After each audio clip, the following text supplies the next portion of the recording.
Ho, ho, ho. Merry Christmas. The race for Europe is back, and I am not Dan Potts, as you can all tell. But I am your boy Errol. I will be hosting tonight's festive fixture on the Race for Europe show. And a couple of the other lads are just a little bit lagging. They're a little bit stuck in traffic. But we have got man like Charlie in the cut. Charlie, how are we doing? You okay? Yeah, I'm good, bro. I'm good. All good, mate. And we have got the one, the only Deji Spurs in the building as well. Big up yourself, Deji. How are you doing? You're good? Yeah. Big up, Errol, bro. I've been better, bro. Well, we're gonna get into reasons as to why you may have been feeling a little bit better. It's probably the only place to start tonight, given we are on a bit of a skeleton squad for the Race for Europe. Dan Potter's having a night off, LB somewhere doing Christmas madness, and Wolfie is doing Monday Night Football, so he's probably doing a watch along somewhere on his channel. But please do make sure you are smashing the likes, make sure that you are subscribing to the channel, and please do follow these lads across their socials as well. And we do have a gunner repping in the building as well. It is man like D. Hey, my boy Errol, say my G. Bless up. Thank you for joining us, brother. How you doing? You good? There, bro. Walk on dead. Why you look so miserable, bro? Oh, We're gonna get into it. Good to meet you, my guy. It's been a minute, my bro. How are you? Same, Hopefully, I'm expecting you to come on this channel and to just have a little bit of humility today, bro. Let's not be saying I heard you say Deji made me eat, but the other day I was eating and drinking. He nearly made me choke on my food the other day. You know what he said the other day, bro? He said, he said he wants the job out. Oh yeah. We got the same speech. We got the same speech. Yeah. Bro, Did you fill your application in, bro? Filled the application in? Bro, yeah, bro, and I'm also I feel like in a world where Jake Paul can fight AJ, I put it out there that I want the Spurs job and I want it now.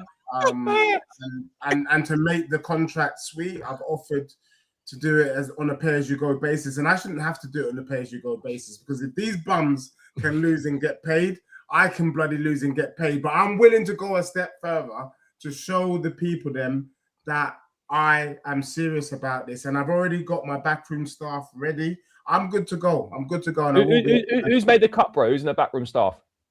Well, there's Asthmatic. You know what I mean? I love the fact that big up Ash there. He's got the kind of analysis. Taking George with you.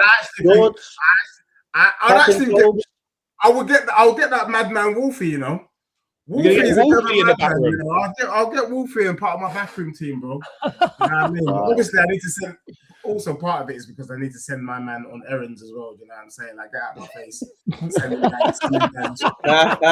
But you know what, Did you know what you're not allowed to do though? You're not allowed to play both sides of the coin. I see him all the time playing both sides of the coin. When Tottenham are doing well, you're there. Arsenal are spicy, Spurs, and you always beat Man City and Liverpool are dusty and Chelsea are this. And then when Liverpool went, and then when Tottenham come on, you do the 8-mile Eminem thing. You start cussing yourself so no one else can cuss you, and you start coming out talking about how Tottenham are this terrible, and He does it before everyone speaks, so no one else can say anything. I've clocked his whole play, boy. It's not gonna work with me. You can't play both sides of the coin. We're about to get into it because I think we need to. I think the people have been tuning in specifically to find out what went wrong. 5:30 Saturday evening when Liverpool rocked up to the Tottenham Hotspur Stadium. Now, Deji, obviously, I'm hosting, so I'm not going to give my take just yet. I will let you just fall back for 1 sec while I get Charlie's take, and we'll get Dee's take, and then we will come to you before I go. So, Charlie, I know you had a busy day. You was on the road as well, but did you catch any of the 5:30 game? And what did you make of Spurs' performance throughout the game? Yeah, bro. I caught some of it on the train on the way back from Newcastle. But I'll be honest, like it wasn't a particularly good game. Both teams lacking quality. I thought both sides were pretty poor. But Spurs, as they always do, let themselves down. I thought the Xavi Simons, it was a red, but I don't think there was intention there. But it's obviously a poor moment for him. Where he's struggling anyway, and that's obviously left his team in the hole big time. But yeah, Spurs just lack quality at the end of the day. You know, they haven't got that like that verts to Isak thing, that quick move or whatever. They haven't got that quality in the attack to get the goals. But then I didn't think Liverpool were that good either. Like even when Spurs went down to 9, when Romero was doing his usual madness that he gets up to every so often, like Spurs still looked more threatening than Liverpool. I've seen a lot of Liverpool fans like unhappy. Like obviously they won, but fuming with the performance and just like not really seeing anything that they can actually get behind. But I mean, bro, you're level on points with us now, so you are trending, I suppose, in the right direction, even if there's not that much to hang on to. But for Spurs, it's just the same old, isn't it? They're just not good enough at the end of the day. We can say what we want about Spurs, but they just don't have the quality. It's that, for me, it's that simple. They just don't. So your mic, someone's mic's interference there. If someone's interfering with the mic. Deji, I'm just being polite because I'm slightly rattled by Charlie's statement there. I will hold it for a second. I'm seeking facts. The quality is not there. He's not lying. He's not lying. The problem is they're just not as good as the people think they are. Yeah. This is the truth of it. And also as well is they're actually getting worse. Like they're not getting better, they're getting worse. And not only are they getting worse, they're looking at players and they're trying to find players. They're trying to get players into form. That's what they're doing. Big up, Pete. We say, my boy, it's been a long time. But they're trying to play players into form all over the pitch. That's the issue. Only a couple of Vicario's not on form. Jed Spencer's not on form. The left and right back, the fullbacks are not on form. Romero's not on form. Their midfielders are not on form. Their attack is not. Their whole team is formless. So the problem that Thomas Frank has is he doesn't know whether to play results-based football or play performance-based football. This is what the issue that he has is. He knows he has to play results-based football for his job, but he also knows he has to play performance-based football because that's what Tottenham fans expect. Tottenham fans expect you to play a good attacking football and to try and win games. They don't expect to be outplayed by Wolves. They don't expect to be outplayed by all these teams. They don't expect it. Yes, you can be outplayed by Chelsea and Arsenal potentially and Man City, but they don't expect to be getting outplayed by the Burnley. This is the problem that they got played by Bodo Glimt. If you'd seen the Bodo Glimt game, I watched every Tottenham game because I hate them so much. Yeah. I watch every game when they're not on the same time as Arsenal. If you watch the Bodo Glimt game away from home, most people didn't watch it because there was another big Champions League game on. I watched it. They should have lost about 7-0. Ask Deji, he'll tell you if he's telling the truth. They should have lost 7-0. No lies told. Yeah. But they ended up, I think they drew that game. You drew that game, didn't you? 2-2, yeah. They drew that game, last minute goal or something like that. They drew that game and it masks the performance. But the issue is they don't know whether to play performance-based football or results-based football. And that's the issue that Frank has got to deal with currently. No, I think it is fair. And one of the things that I noticed, I'll go to Pete very quickly. One of the things that I noticed was it seemed like there was a real lack in confidence. And Deji, I kind of want you to kind of expand on that in a minute, because there was a couple of moments where Spurs in the first half in particular was able to counter on Liverpool. He's got over the halfway line, and instead of really going for the jugular, your lads decided to just stop on the ball, pause, assess, try and wait for reinforcements. And before you knew it, Liverpool were able to get men back, get back into a little bit of a shape. But your fans were very, very much in fuming to a point where he was pissed off that there was a chance to get in behind, or there was a chance to try and get a shot off, and you were taking the other option. It was a bit of a strange one for me, and it just stunk of a really lack of confidence at this moment in time. Pete, what do you make of the performance and where Spurs are at overall at the minute? They're all over the place for me. There's the point that you just made, Errol, just shows me that they've got a lack of confidence in what they're doing. They haven't got no confidence in what they're doing right now. They've got no sort of drive to want to win games. I cannot believe how defensively minded that Tottenham have been set up. They've just been completely set up to defend and to not lose matches. But the problem is their midfield and their defense is not good enough to bag them clean sheets. And that's been their Achilles heel. And they've put all their bags in being difficult to beat and not a team that is all out to score goals, which they have been in the past. You look at what Ange did, You know, and for all the goals they conceded, you knew that they were going to put the ball in the back of the net. So you knew they were at some point going to outscore an opponent. You can't see that with Tottenham. And that bit at the end of the game where they should be absolutely throwing men forward and driving themselves into the box, whipping balls in, making it difficult for Liverpool. Liverpool were panicking in those last stages. You just didn't see it. There's just that lack of belief and confidence and know-how about them. And it feels like, and I could be wrong, and Dej, you might tell me something different. It feels like that it's just been that all that confidence and know-how has been drained out of them by the manager and the coaching staff and what they've been doing over the summer. So for me, I think Spurs are in a spiral going downwards. Yeah. I don't think this is the last time that we're going to be sat here as a panel talking about Spurs, losing a game like this or having moments like this, dropping points against teams that they probably shouldn't be dropping points to.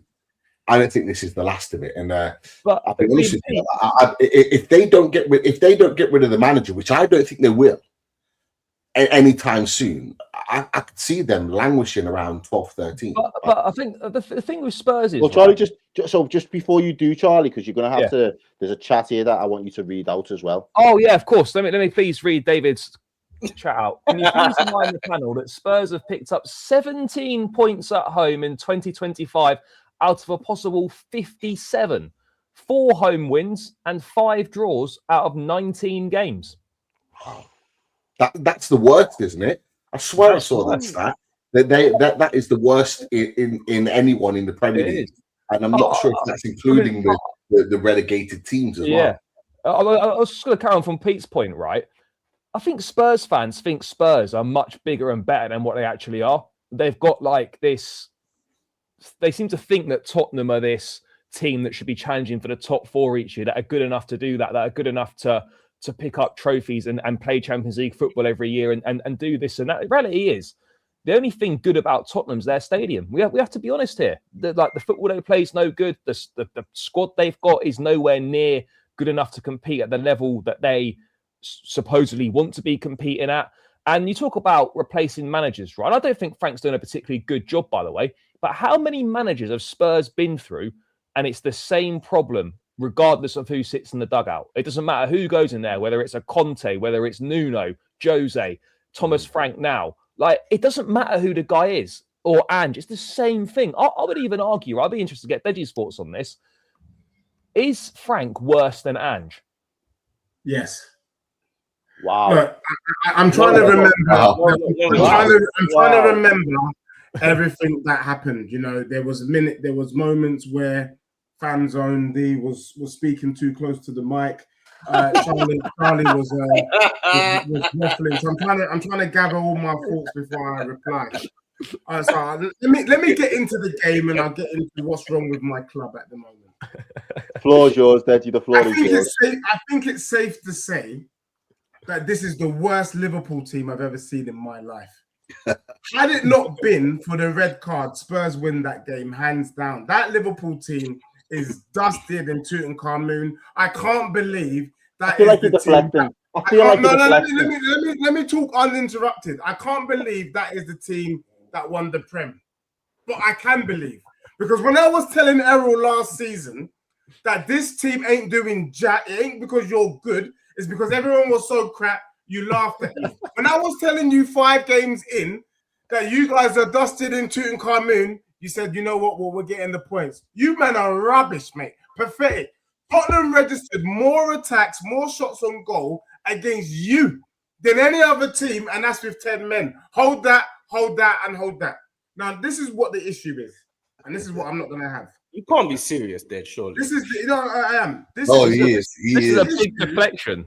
The issue right now. I just want to hear you rap. You just need to be rapping. The issue right now with Tottenham is Frank. Frank is a waste man that doesn't understand the players that he has. Let me give you an example. At the beginning of the game, I said, oh no, he didn't. He started with the same midfield 3 that we had against Nottingham Forest. I said, that's just stupid. Apart from the Nottingham Forest game, these men have never played together before. The only change that he did was he dropped Richarlison and he put Mawani in the number 9 position, which I was calling out for from the Forest game. That's why I'm saying that from my yard, without having to go to the training ground, I can do a better job than this bum Frank. And if Frank, if you're listening to this, I called you a bum, and if you want to contact me directly, we can talk about it face to face. I'll still call you a bum to your face. Now, that is what led to Xavi Simons being sent off. He shouldn't be on the pitch in the first place. I don't think it's a red card. I think it's unfortunate. These things can happen. If you play ball and the speed of the game, the player skips in front of you, you can slip, you touch their leg. All of a sudden, that now is, I don't think it's a red card, but in the day and age of the Premier League, that's a red card. That's a load of bollocks. If that's how we have to talk to justify red cards, that's what it is these days, then the league is rubbish, in my opinion. Then Tottenham go down to 9 men. Romero with his Benazera's self doing foolishness. And guess what? Tottenham could have easily drawn that game. We could have drawn. So for me, I'm not shaking my bum for the performance. I'm just letting Liverpool fans know and Errol know that his team's crap. Yeah? Now, the final thing is that you're telling me about Frank, is there anyone that can do it? Look, the brother, like you said, Pete, like D saying, like Charlie saying, he's just not setting us up right. He's got us so defensive that the players don't know what they're doing. Pete, what you're asking for when you were saying like the players weren't making the runs, that's called rhythm. When you have a settled team, you know the type of runs that they're gonna make because you've had that action, that you've done the action several times, and so you know the next move. The reason why we don't know the next move is because every bloody game, the team gets changed and changed. So there's no rhythm. He doesn't know his strongest 11.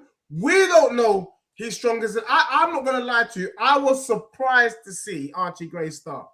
What is Archie Gray doing starting in this game? What is Xavi Simons doing starting in this game? What is Benfica doing starting in this game? It's pathetic. But you said before, the amount of injuries you've got, who else could you have had start if it wasn't for those man you've just named?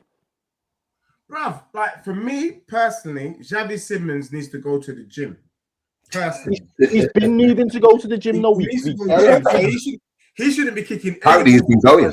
That's what Frank said. Yeah, he needs to go to the gym. So for me, maybe you put Bergvall in the 10. You put Polina, even though I don't think Polina's great. That won't work. But it wasn't, for me, it wasn't working. And for people Thomas Frank was happy with the performance. No, it's because Liverpool's rubbish. Liverpool is so low on confidence that they made us look good. Any other team that weekend gets bopped. So for me right now, you men are too kind. Who said it? Someone said, I think you said Tottenham could finish 12th or 13th. One of you man said that. Nah, bro. Let me put things into perspective. They'll finish lower than that. We are worse than we were under Ange. We've conceded more goals. We've scored less goals, and we have less points at the same stage. And we finished 17th. I'm not a mathematician, but the maths dictates that Spurs is in a relegation fight, my brother. Spurs is in a relegation fight. So we got that. December 22nd from Deji. Spurs in a relegation fight. Bro, we are. Four. Yeah. Bro, I do a show once every 4 games called The Blueprint, where we look at the next 4 games. All of my panelists. So Deji predicted Spurs to finish 3rd, by the way. In August. In December, we are relegation battle. Mental. That's nasty work, man. That is nasty work, Errol. I know. Hey, I got the buttons. I got the buttons. I got the receipts in the dog. Hey, it's meant to be Christmas spirit, man. It's meant to be Christmas spirit, and you're pulling out nasty work. I believe it, brother. I just want to publicly say, just in case Errol thinks about doing this again. So far, in terms of your hosting, you're doing a poor job, bro. Poor job. The feedback's appreciated, bro. Do you know what it is? Tottenham, is we're on course to get relegated. The last point I would say is if I was in charge of Spurs, we would be top 4 right now. Like 100%. 100%. Those players aren't that bad. For all of the Tottenham fans to look at our next 4 games, we had Nottingham Forest, Liverpool, Palace, and Brentford. On my show, we all predicted no point, like the Eurovision Song Contest. No point. If Tottenham end with no point before January, he has to go. I'm not giving him no time. Get this guy out. Get him out now. I've said it before, yeah. Go on, D. Tottenham have got better content creators than they've got a football team. We have to have Deji and Expressions in the same family. And the thing is, yeah, the reason why is because they've got to be. That's why Deji is so creative, because he has to be. This is the reason why Deji is actually who he is. They've actually molded. Deji thinks he's molding the club. The club's molding him. The club is molding Deji into who Deji is. D, they need to grab some of that Deji creativity and give it to Frank, man. Deji's right. You know what? Deji's right, because he was talking about the fact that, you know, there's no rhythm in that team. I was going to question it and go one further, Deji. I was going to say, I'm not sure Frank's even coaching that into their players right now. I don't see it. I don't see that coaching level from anywhere from that defensive midfielder upwards. I don't see any level of coaching that's brought any of those players on in any way, shape, or form. In actual fact, any of those players in those forward lines have regressed from last season, and they were bad enough as it is. 100%. But at least they were creating more chances. But the thing with Frank is, like, he's not looking at the players, their history, their background. I think I said it on the show last week.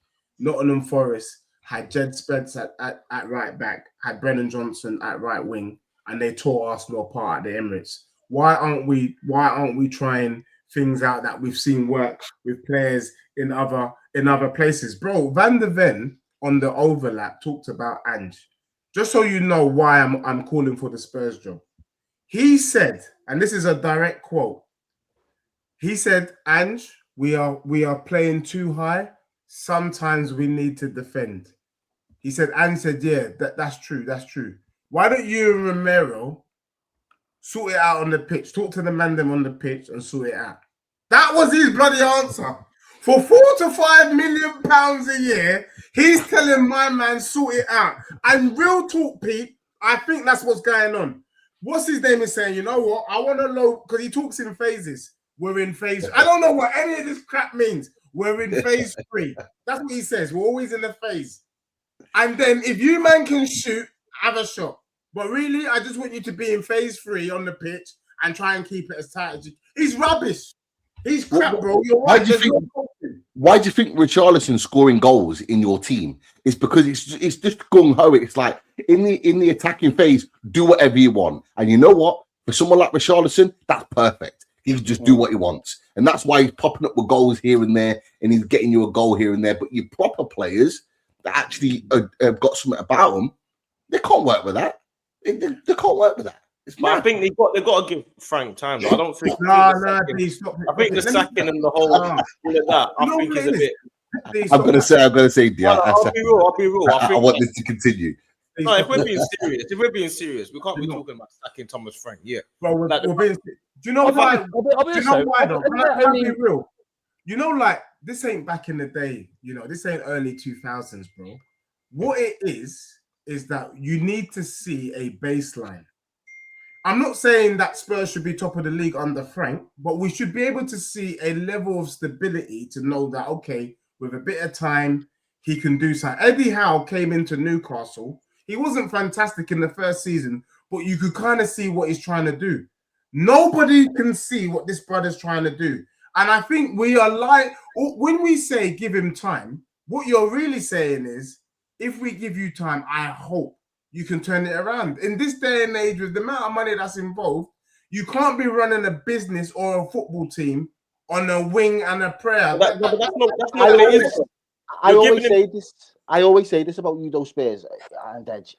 The difficult thing for me is if you don't want to give him time, that's one thing, and that's fair enough. If he's not good enough or you can't see what he's trying to do with this particular side, that's one thing. But you've been through managers in the same way that Bonnie Blue's been through you know what in the last couple of years.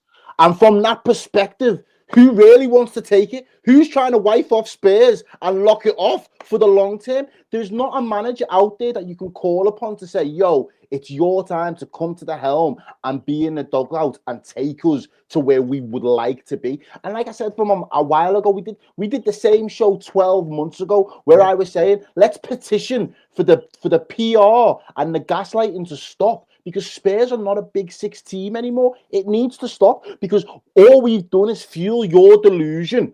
And now you're pissed off because you're not living up to a deluded fantasy of where you should, or you think you should be. And the reality is, whether you get rid of Frank or you don't, no manager of worth his salt or knows his worth is going to risk his reputation and his career being a manager of Spurs here and now. It might actually, as much as it hurts, it might be better to just say, you might not be the guy, but we're going to give you absolutely everything. And we want to see in the next 6 to 12 months, we want to see us go up the league table, and we want to see improvements. But they know what they hired, though. This is what I don't really get about certain clubs and fans. They know who they hired. Thomas Frank has never been a quick fix manager. Brentford was a long process. That's what it was. That's the reason why they hired him, because they knew what he could do on limited resources over time. So I don't know why they expected him to come in and be Mourinho. I tell you what it is, and I'm just putting it out there. I tell you what the problem is, and I'm gonna do a whole show on this by myself. The problem is Tottenham had the blueprint, we dropped the blueprint, and then Arsenal took the blueprint. Let me explain. I think it's the media, people like Charlie. I know the other effing content creators out there, Pete, Fanzone. You also, your nasty work. You lied to the public and said it was all about trophies. You see me, I'm about progress. I want my football club to be legit. We got rid of Pochettino because we were hearing all the noise about you got to win a trophy. He ain't won a trophy. You got to win a trophy. Ain't won a trophy. Doesn't matter the trophy. Doesn't matter how dusty the trophy is. And I kept telling people, that's what big teams do. Listen, I told people dusty trophies doesn't bring success. Pete, you're gonna have to put some respect on my name. You're gonna have to put some respect on my name. You won the Carabao Cup and you didn't kick on. Just hold that for a moment. Yeah? No, but we kicked on and got Champions League football. Look at this though. We kicked on and got Champions League football. Arsenal ain't winning no trophies. You got in it through the back door, man. Don't come for me. And we're showing them respect. They're not winning nothing, but you're respecting them. That was Tottenham under Poch. I knew not to get deluded and to change focus. Tottenham fans, that's why we brought in Mourinho. That's why we brought in Conte, because we decided that winning a trophy at all costs is better than being a decent team. I agree with you. Look at Arsenal. Arsenal ain't winning jack, but we respect him.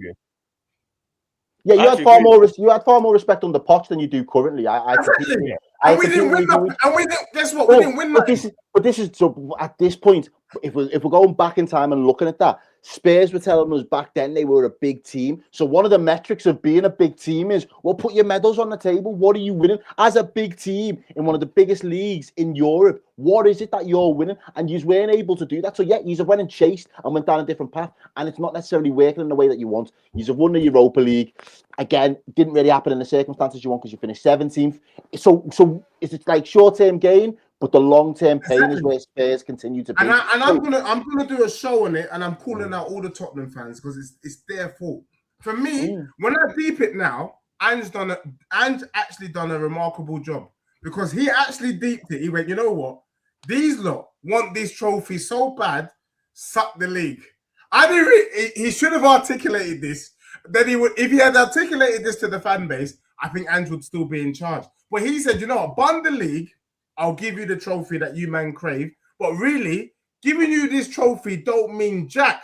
Do you get me? What means jack is building a solid foundation, a solid team. I'm looking at my bro Pete. When Pete was crying last season, I told him stop crying. I told him stop crying, stop being silly. Do you know what I'm saying? Now he's suffering. Just let me enjoy my trophy, man. Suffering, bro. What are you doing to you me, know brother? You know what I'm saying? Even the ones that win the big trophies, they're not doing jack this season. Nobody's safe. All right. Well, we'll get on to Liverpool now, just because I think you've segued us in nicely there. Liverpool do get the 3 points, lads, but I'm not going to pretend like it was Nasty work.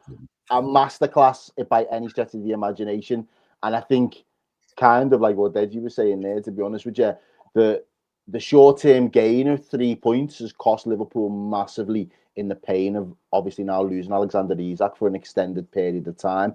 Just when we started to see Florian Wirtz link up and Alexander Isak get the first little bit of link-up play that comes good and gets us a goal. So, lads, from a Liverpool perspective, very quickly before we move on to the other teams, are you convinced by what you're seeing at the moment from this Liverpool side? Or, as Deji suggested, are they still dusty and got a long way to go before they can hold their heads back up high? I think they're still, I'll be honest, bro, I still think Liverpool are quite poor. We were talking about, when you won the first 5 and you're getting last minute winners, it weren't really sustainable. Like, I think this is the same. Like, this way of playing is not sustainable to picking up the results and the points that you need over the course of the season. It's all right every now and then in a game to not play badly, but if you're genuinely going to finish top 4, you're going to try and finish 3rd or 2nd or whatever, if it's possible, you have to play better. Bro, I don't know if this is unfair.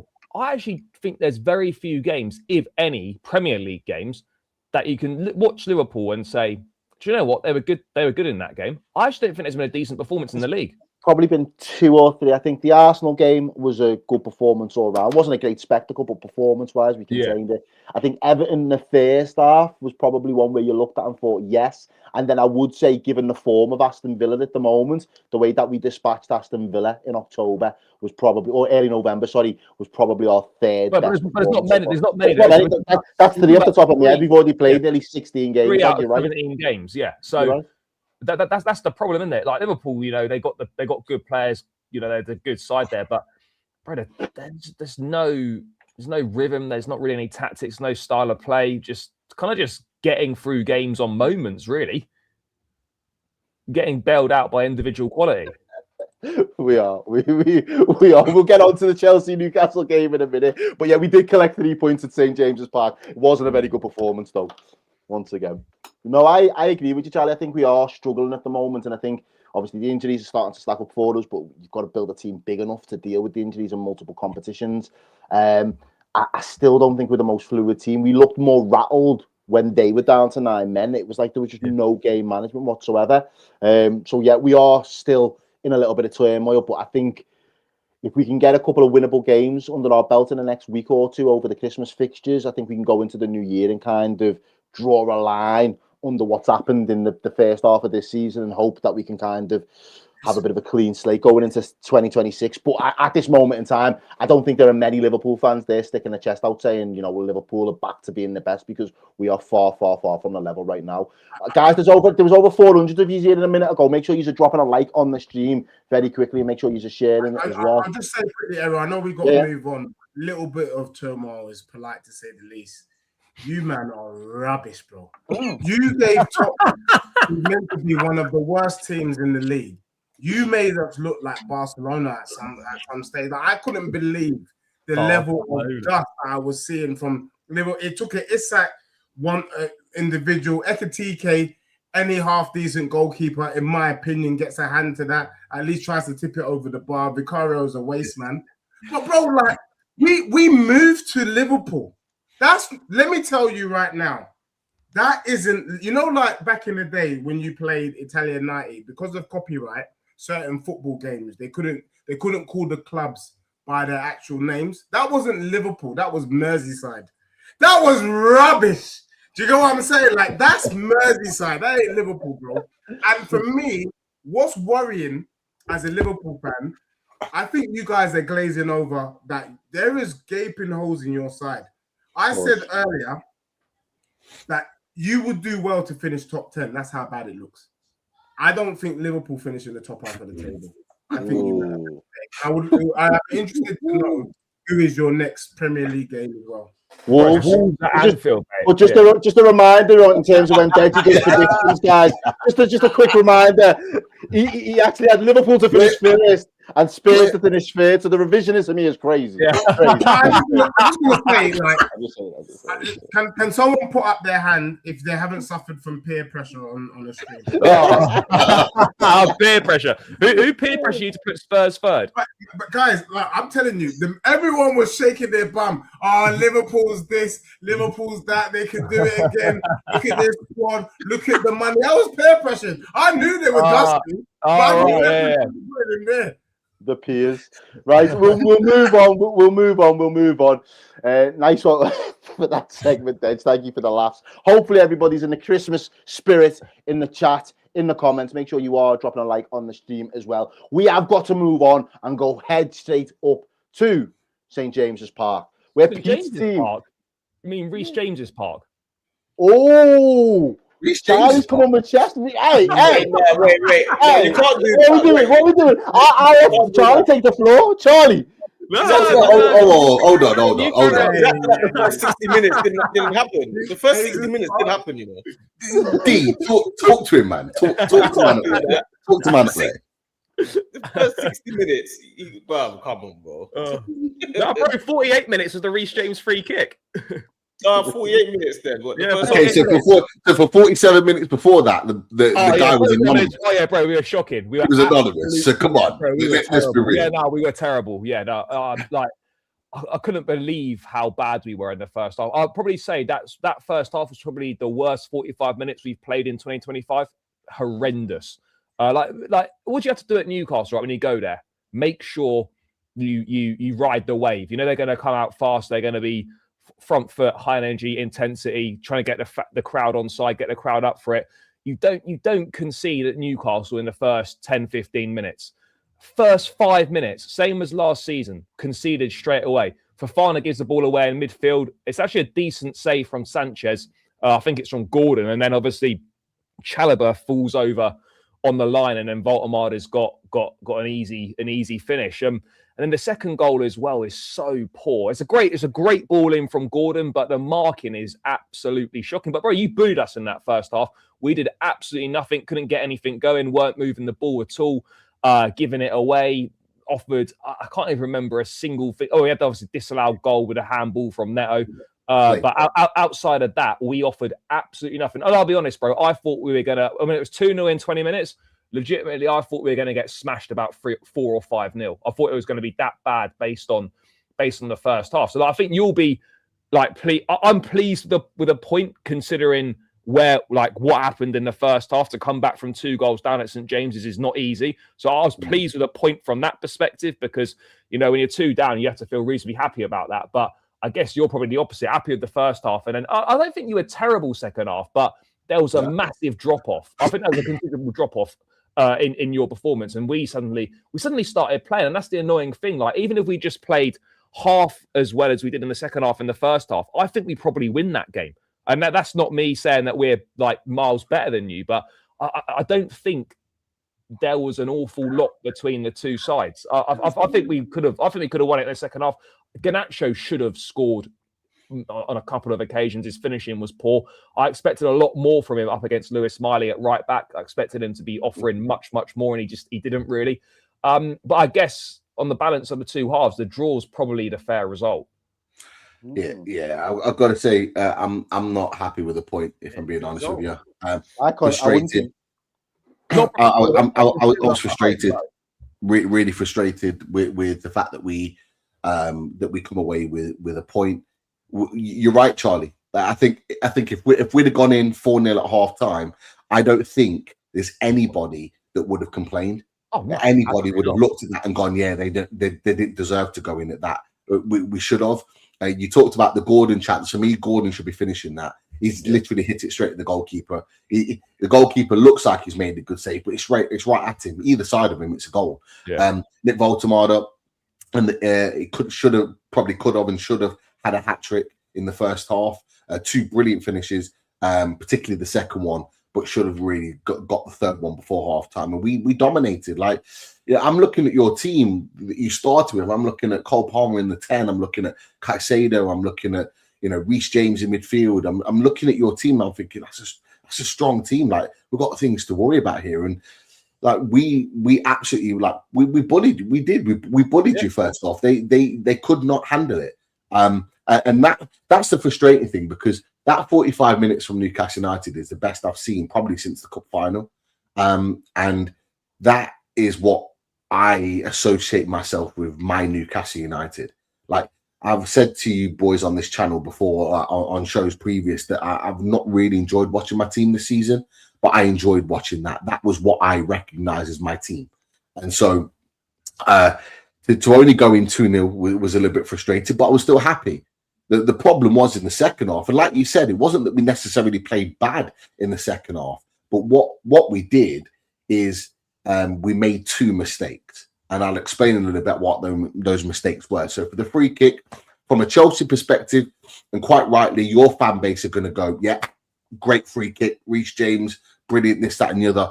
But for me, I'm looking at the goalkeeper, and I'm saying the goalkeeper made a massive howler in allowing that goal to happen.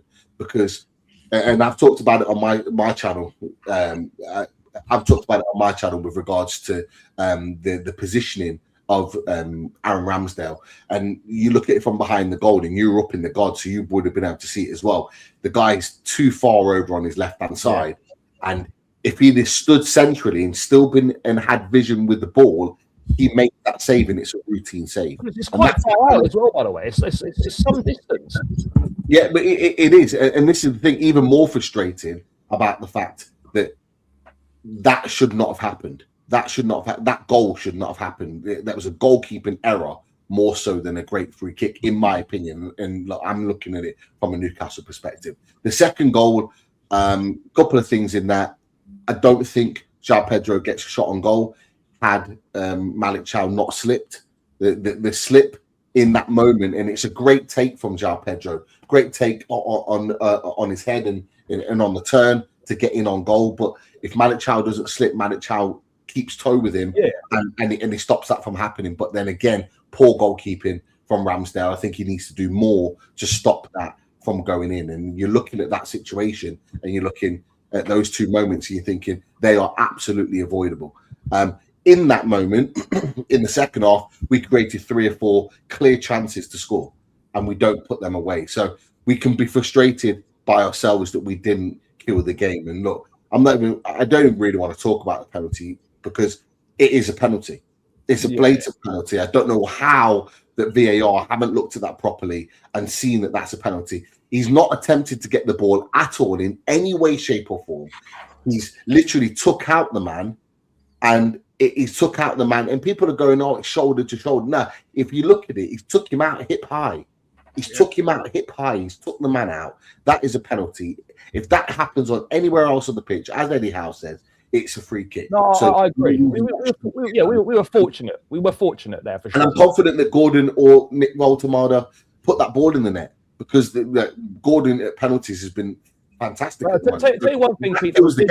One thing that we did do second half, right, is we stopped inverting the fullbacks as much, and we went man for man on the wingers. That actually made a bit of a difference. Gordon was a lot quieter in that second half than he was in the first half, because we matched up. Like, he's influential in both of the goals, isn't he, really? Because he nicked the ball back in midfield to get the first one. Yeah, bro. But this is the problem with us, though, is that, like, we're not going to pick up enough points if we're just turning up for 45 minutes in Premier League football. You can't do that. And that's been a massive problem for pretty much the majority of this season. There's a few games where we've had a decent first half, but generally speaking, the first half performances have been woeful, and that's a concern in terms of preparation, in terms of mentality, in terms of what the message is going out to start a game where you should know exactly what to expect at Newcastle. And we're caught by surprise. We're all over the place. We're giving the ball away. We're like, it's like we didn't know what to expect. It was the same at Ellen Road a few weeks before. We didn't know what to expect, and so.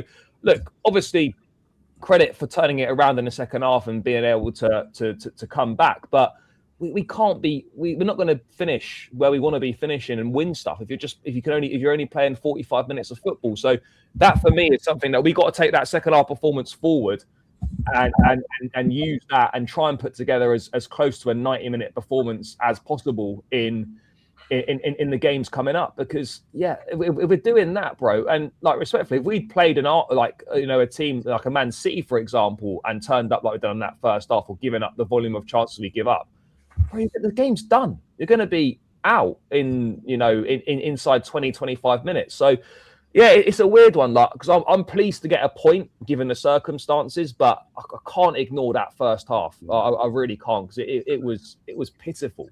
What I will say is that from your manager's perspective, and Geniesta, big up to Geniesta, always supporting Loaded Mag and your FC. So big up to him in the chat. What I will say is that your manager made a really important change, I think, at halftime, or just after halftime, that changed the game. When he puts Reece James right back, and he brings Enzo on. So it was just after halftime. That was a big change, because Reece James at right back was way more of a threat, and obviously he made some big contributions defensively in the back half of the second half. Yeah, the one with Barnes was unreal block. But Enzo comes in and he inserts himself on the game, and you look at a different outfit on the back of that. And we've talked in the chat as well about Caicedo. He did have a much better second half, and the first half wasn't exactly great. But so Maresca turned the tide a little bit with his selections and changes on the pitch. I would have just liked Eddie Howe to make his substitutions a little bit earlier. Like I was talking with some of my boys that are based in London with regards to some of the changes. We were calling for Nick Voltemade to come off sort of 5 minutes before the second goal was conceded in the second half, because he looked tired and he wasn't making the same runs. And we had Johan Wiesel that was ready to go, and bringing him on would have just given us a little bit of that boost of energy. We were putting balls into the box, which ultimately caused the second goal to happen, because Gordon puts a great ball into the box, but there's no striker making that run, and Wiesel would have been there, and there was space to run into that, and there's just little things there that would have made a massive difference. So yeah, it's the small moments that make the game change. Right, you can obviously I'm concerned about our first halves in general. Are you concerned about how many points you're chucking away from winning positions this season? Well, we're the most in the Premier League, mate. 13 points in the Premier League that we've lost from winning positions. We have to be concerned. As Newcastle fans, we have to be. We can't. There's no way that any Newcastle fan can sit there and justify that, because it's not justifiable.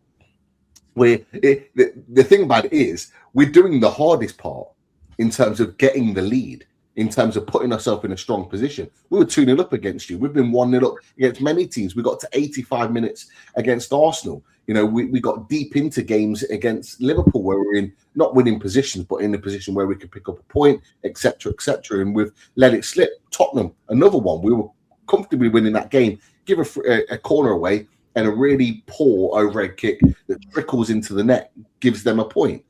You know, you're looking about that, and you're looking at those points that we've dropped, and not even all of those points, just the ones that I've mentioned, put us in a completely different conversation. We get those points on the board, those extra points. We're sitting in top 6, and our conversation right now is completely different. And that's the reality. So that's on the manager. The manager needs to do something about that. He needs to either change something tactically. He needs to make subs that change the game in a particular way. It goes on moments, and we're suffering right now. And it's one of those things that we need to change in the second half of the season, or certainly starting Boxing Day. Is it the subs though? So for me, I feel like the issue that Newcastle have is a similar issue to Spurs. I think Ramsdale's just not good enough. He's just not good enough, bro. Because actually, if he makes those saves that we expect him to make in the Tottenham game, in the game against Chelsea, you win, job done. And I feel like we keep talking about the style, we talk about the players. The bottom line is there are certain players playing in our team that aren't top 6 material. And Ramsdale, I actually thought he was decent when he was at Arsenal. I think he looks like a bum right now. Like, he don't look better than Nick Pope, in my opinion. So do you go what I'm saying? And I can't remember the reason why Nick Pope ain't about, but Ramsdale's not good enough.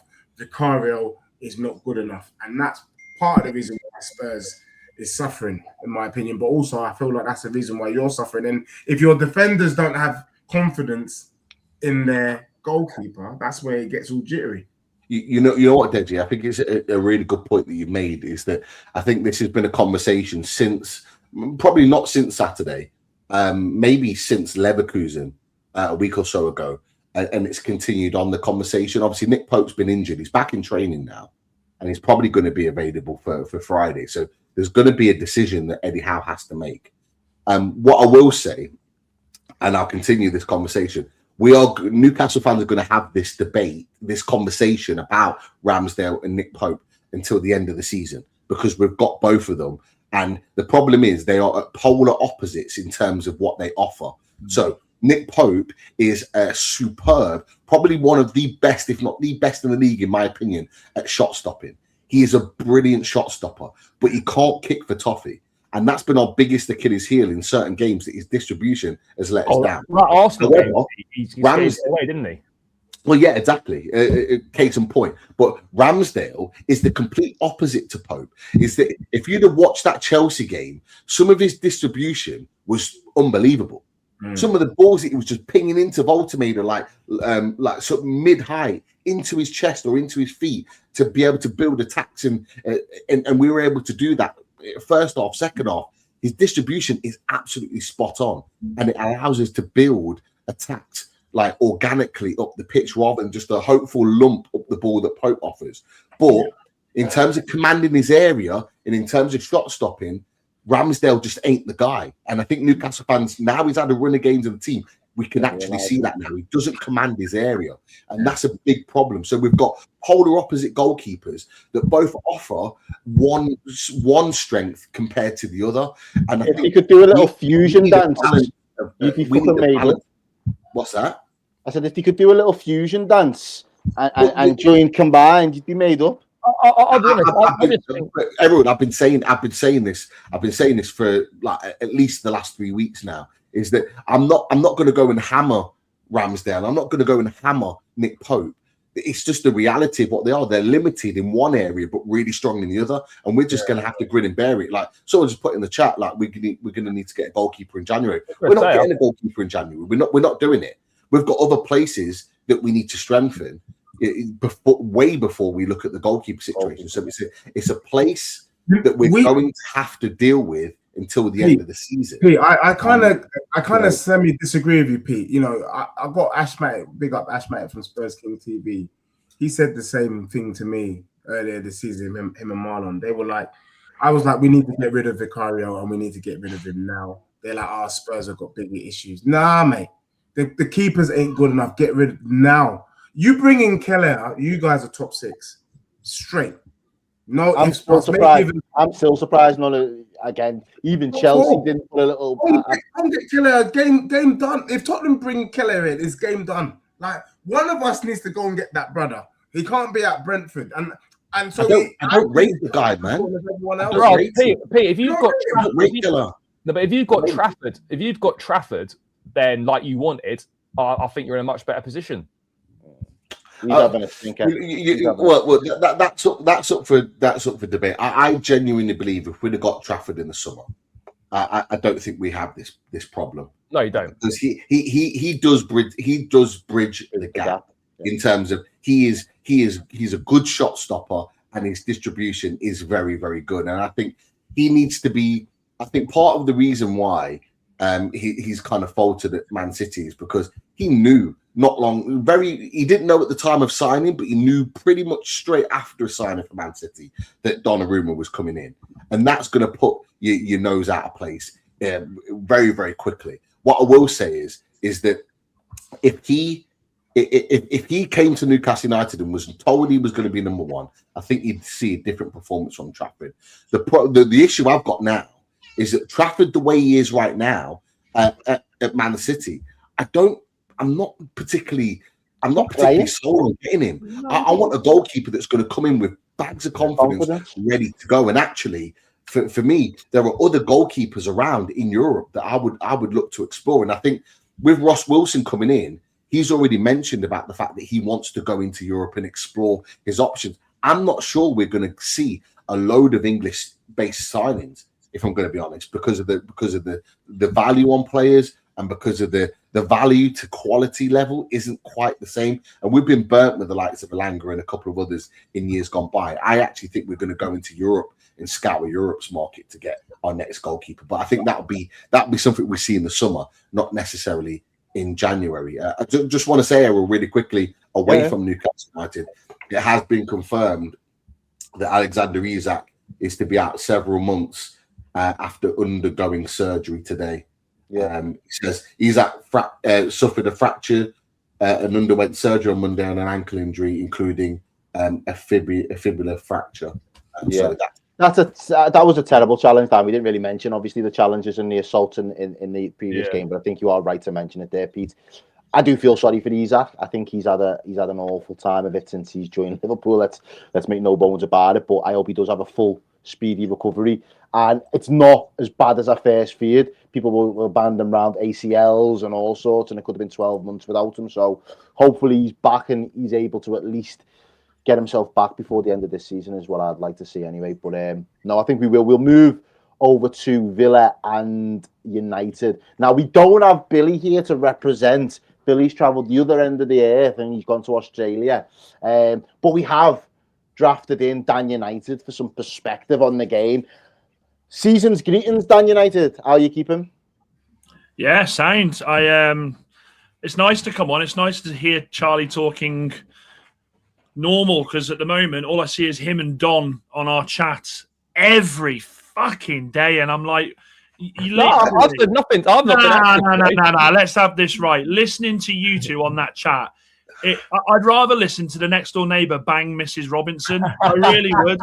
I can't deal with it anymore. Wow. Like, I just listen to you talk absolute nonsense to parents. Take that back, Daniel. Take that back.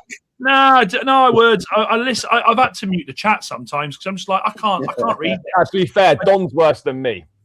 I don't know, mate. Charlie, you come with some weird takes, bro. You come with some weird takes.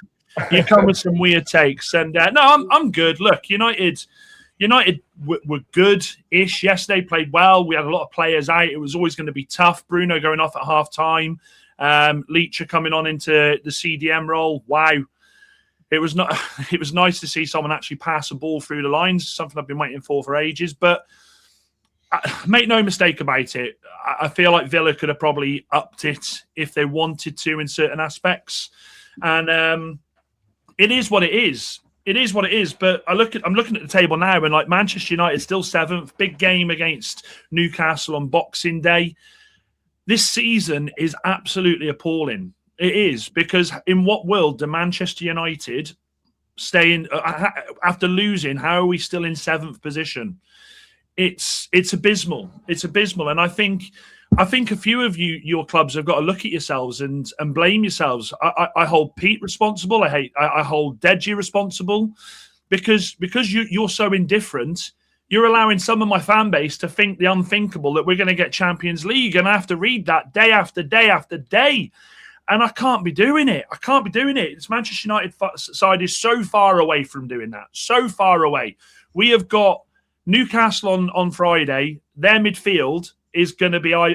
Your midfield is going to be up against... Are you ready for this, Pete? Either Casemiro and Ugarte, yeah? Or Casemiro and Martinez. Bring. Let that sink in. Especially Ugarte. Bring Ugarte, please. Ugarte might be one of the worst players I've seen in a long time. What is that? My brother's a season ticket holder. PSG. My brother's a PSG season ticket holder, right?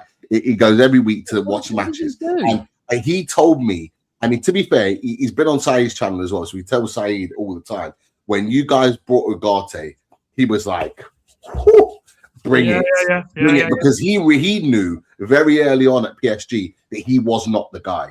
And when Man United fans, not necessarily you, Dan, but Man United fans, and Saeed was one of them, big up going, Ugarte. He was like, it's 7 games now. It's 7 games now. When he plays, we lose. And who is it that said in there? Hang on a minute. Where are we? The Goon is saying deflect. I'm not deflecting. I've just said, I don't know if you listened to what I just said. United shouldn't be anywhere near a Champions League position. So I ain't deflecting. I know what we are. I also think at the moment, though, the Bruno Fernandes injury might be the best thing to happen, because United are going to have to go out and sign now. If United have these, and again, I call them aspirations. I think it's pie in the sky. But if they have these aspirations of qualifying for the Champions League, you ain't gonna qualify for the Champions League going through January without Brian, Ahmad, Mazraoui, Bruno out for probably 6 weeks here. You're not going to do it. So Manchester United here may have been forced into doing something that they didn't want to do. It's simple as that. It's as simple as that. Was it pretty yesterday? No, it wasn't. But we did okay. And am I happy with okay? No, I'm not. But with the players out, it is what it is. It is what it is. So I thought, look, I've seen a lot of people saying Villa are going to fall off, and I disagree highly. I think Villa's team are phenomenal. I think Unai Emery, again, doing what he does season after season. There was some of us at the start of the season that went, oh, hang on a minute, Villa are slipping up. Here we go. Is this the end? Nah, this man just does what he does best. He turns it and cracks on. The league, I think this season is set up for Villa to do something, not win the league, but I think it's set up for Villa to go on and get the Champions League football. Because let's be honest, like Charlie, your boys, are you confident you get Champions League right now? Could I sit here and say to you, Charlie, you're getting Champions League? Would you honestly sit here and say that you're ultimately confident you can get Champions League top 4? Oh, it's top 5, isn't it? Well, at the moment it's 4, isn't it? We have to wait for the coefficients. Yeah, I'd be reasonably confident that we finish 4th. Yeah, I'd back that. But look, in place of so at the moment, Arsenal, City, Villa, and Chelsea. You don't think Liverpool are catching you? I'm assuming. Well, we're level on points with Liverpool, so I mean, for me personally, I think the top 5 will be what it is now, but I do think Villa will finish in the top 4, but I do think they'll drop off a little bit. I think Liverpool will get himself. I think a Liverpool or a Chelsea might overtake a Villa over the rest of the season, but I think the top 5 as it is now is probably set. I think Newcastle are too far behind, too inconsistently. Away form is not good enough. United ultimately aren't good enough to get into that mix. So I'd be confident in saying that Chelsea will get Champions League football next season. I'd happily back that. That's interesting. So very interesting. I think 6 points is that. I think I'm with Dan. Back personally.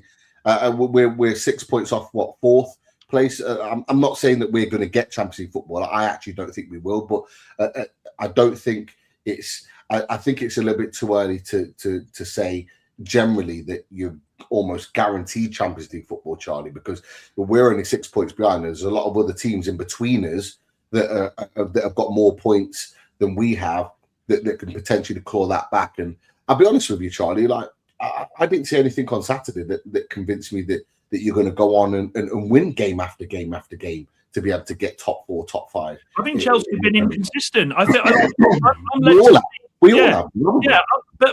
been led to believe sometimes in the chat that this Chelsea, Super Chelsea, are incredible. And like, Charlie, it's not a dig, but I think you're just as inconsistent as us, mate.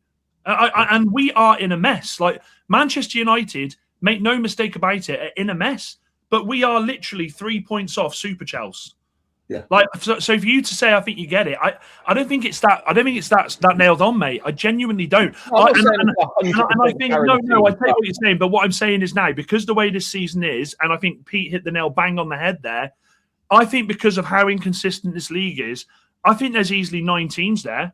I think there's easily 9 teams there that will be. These positions will change throughout. Yeah. They will absolutely change. And that fills me with confidence where we are right now in 11th place, that things can change very, very quickly. We've had a couple of games where we've not got the win, but if we'd have got the win, we'd have gone into 6th place or we've gone into 7th. It changes the narrative so quickly. Look at this. Manchester United, exactly the same as what you were saying before. If we don't drop points against Fulham, if we don't drop points against fucking Spurs, if we don't drop all these narratives, and United are suddenly bloody in a ridiculous position. Do you know what I mean? That's what I mean. This league is just so I've missed this man so much, and I'm going to coin his phrase. It's dusty. This league is dusty. If you look at Arsenal, City, and Villa. They're the only 3 consistent teams in the league. Everyone else is in the same position. And like you said, Dan, you're absolutely right. Everyone's going to chop and change. Nobody in that 9 team that you talked about, below the top 3, can say with any confidence that they're going to get Champions League football. I don't believe we're going to get Champions League football. If you're asking me now, I'd take any European football off you, and I'd shake your hand, and I'd go end the season right now for Newcastle United. Same with me. We're just not consistent enough to be able to show that we're able to do it, and we've got the players, and we've showed on Saturday for 45 minutes we can do it, but we've not got any consistency or any confidence in our players that we can go and do it right now. But it still could happen. As wildly as I'm saying it right now, as wildly as I'm dismissing it, it could actually still happen. And every team is up in arms at the moment. You put through 2, 3, or 4 wins back to back in this league. You are propelled right up there. And that's not, and like you said, Dan, that's not normal. Case in point, Liverpool off the back of one of the worst runs we've ever seen in the Premier League, and yet Liverpool are 5th. They're level on points with 4th. No, it's not a dig. It's not a dig, Errol. You were poor. Yeah, but we were poor, but it wasn't the worst one we've ever seen in the Premier League. I said one of your team. I'm not saying around. I said of your caliber, of that caliber. You're still 5th. You're level on points with 4th. You win 2 or 3 games in a row. You could go to you could then be challenging to get to 3rd. This league is abysmal. It's abysmal. No one wants to be consistent. No one. Go on, Dan. I was just going to say the only consistent team in this league are Villa. They've won 6 in a row. Yeah. Well, 10 in a row now. In all competitions. Last season, what was it to get Champions League football? Was it 67 points? Yeah, bro, we had 67 points last season. I think what did you finish on? 66, 65? Yeah, I think we had 66 points. So then the question is, you look at it right now, for 4th and 5th spot, you're probably going to need less than that to get Champions League. So then, do we ask the question, is this league deteriorating in quality? It is. Is this league deteriorating in quality? Or is it more competitive? But that's what people don't understand, right? Is that people think that more competitive it means that the quality's there. The quality is more competitive because the quality's dropped. There's not as many good teams in this league anymore, and there's a lot of teams. The lesser sides, like your Palaces, Brightons, Bournemouths, these kind of teams, they have improved. But generally speaking, when there used to be sort of 3, 4, or 5 very good teams in this league, right now there are 2 good teams in the league, and the rest of the teams, if we're being honest, are indifferent. Indifferent/crap. No, three. You put Arsenal, Man City, and Villa in there. Yeah, 3 good teams. Yeah, 3 good teams at the moment. Yeah, that's on current form. Let me just get to the super chat there quick, because it kind of touched on the Dusty King himself. Chelsea fan here. I just wanted to show some love to Deji. Man, you're so funny, and your tunes are class. We are getting slapped tonight. Give us a rendition, Dej. It's Christmas, man. Give us a rendition. We're getting slapped tonight. We're getting slapped tonight. Who's getting slapped tonight? We're getting slapped tonight. That's what it is. We're getting slapped tonight. Oh, belter. Love that. Imagine I had to put lyrics like I was like looking at my squad. We look whack tonight. Looking at my bench, we look weak tonight. Looking at my players, none of them that I like. Looking at their faces, they get clapped tonight. That's the lyrics for yes, that is fantastic. Right, just before we round off, and obviously this will be the last time all of the chat will see our faces potentially on this channel before Christmas. Just wanted to touch on the top 3 teams at the moment. Arsenal are going to be sitting top of the tree for Christmas. Manchester City, they did get the result, but again, it was only against West Ham, but they did make it look very light work. And then, of course, Aston Villa did get the W over Dan United side this weekend. Just a quick question. Is Morgan Rogers that guy? Is he that guy? He is him. Yeah. He is him. Oh, that first goal is unbelievable. It's unreal. It is unreal. But what I would say is, though, it's awful defending, by the way. Just show him down the line. Right, so I'm going to tell you that goal was easily avoidable. What happened was the ball comes over, Morgan Rogers miscontrols it. Yoro goes, oh, that's going out for a throw-in. It then gives time for Rodgers to pick the ball up, do what he does. As soon as he cut in, I went, goal. It's a goal. Yeah. Absolute stunning goal. Euro twice, because you look at what Miley did to Garnacho, right? Every time Garnacho should have cut in, Miley just showed him down the line. Yeah. Just show him down the line. Like, it was poor defense. I won't have people say Yoro's ass. He's 20. Like this kid, people. I think people think Yoro's like 24, 25. This kid's 20. He came into Man U in a difficult situation last year and got injured and was out for a while. Let's not forget. I will say this as well. Manchester United yesterday played with 2 centre backs that are 20 or under, and a left back who's been converted to a left-sided centre back. Like. That is what United's biggest issue is at the moment. The defence, we can't put a consistent defence out. But what I find mad as well, just quickly on United, like for a team that plays a back five and whatnot, I still think you're pretty poor defensively. And you have so many defenders on the pitch, and yet they look shaky at the back, which is kind of mad. Yeah. But it's mad because it's gone different ways, Charlie. Like at the start of the season, we were going, we're not scoring enough goals. Yeah. Now we're scoring goals, but we're leaking them like shit. We are leaking goals like shit. For United to win a game, I mean, how many times can you sit there and say we scored 4 goals but didn't get a win? Yeah, doesn't happen very often. Doesn't happen very often. It fills me with confidence for Friday, Dan. I'm not going to lie. Pete, do you know something? I would be remiss if I was to sit here and say I'm terrified of Newcastle. The midfield are good, but you are just as inconsistent as us, brother. Like, I don't recognise this Newcastle team. And I asked you a question a few weeks, probably about 2 or 3 months ago. And you've probably already said it, so I don't want to drag it on again. But I think Howe's gone as far as he can. I genuinely think we are seeing the situation now where Howe has gone as far as he can. And I think with the new bloke you've got coming, Wilson, I just wonder if they will see out this season now and they'll go, right, now it's time to go to that next step. Now we go to the next step. Now we bring them in. Because, again, I think Eden Hazard put there, I bet it's not the real one. If it is, love you, Eden. I feel like at the moment, I can't worry too much about this Newcastle team on Friday. I just can't. I think if anything, it will be a close game, and it will be either a 2-1 for each team or a 2-2. I don't think there'll be a winner. I don't think it would be a surprise to any of us if Man United actually won that game. That wouldn't be a surprise. That's it. Yeah. And that's why I'm happy to hear that the likes of Bruno Fernandes is missing, etc., because he's Man United's creative spark. He's the one that tends to create everything for them. You look at the 4-4 against Bournemouth; he literally dragged them back in the game almost single-handedly. We need to take and eliminate that from the opposition that we're playing against, because I don't know what Newcastle United is going to turn up away from home. I was at the last away game that the last 2 away games that we won, one in April and one just a couple of weeks ago. I was at both of them, and I've been lucky enough to see those 2 away performances, but they've been very scarce in terms of what we've been able to see from away from.